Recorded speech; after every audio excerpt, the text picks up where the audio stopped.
Hey, what's up guys? So today we are going to reading the introduction about the chapter 1, knowing all numbers. So see, let's read it. Counting things is easy for us now. We can count objects in large numbers. For example, the number of students in the school and represent them through numerals. We can also communicate large numbers using suitable numbers name. It is not as if we always know how to convey large quantities in conversation or through symbols. Many thousand years ago, people know only small numbers. Gradually, they learned how to handle larger numbers. They also learned how to express large numbers in symbols.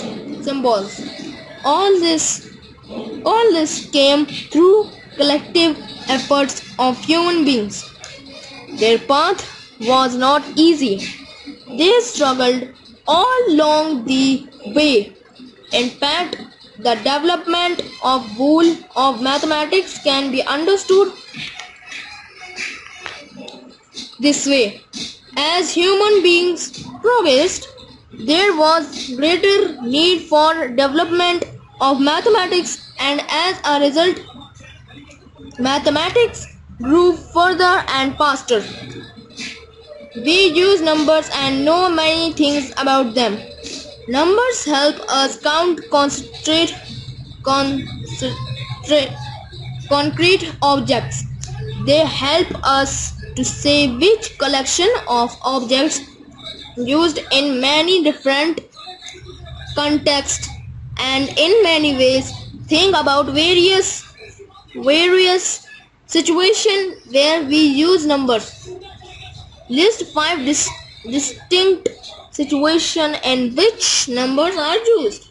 We enjoyed working with numbers in our previous classes. We have added, subtracted, multiplied and divided them. We also looked for patterns in number sequence and done many other interesting things with number in this chapter. Wait a minute. Let me adjust my camera. Alright. Such interesting things with a bit of review and revision as well. Alright guys, if you like this video, please like, subscribe and share this video. I will meet you in the next video. Bye bye.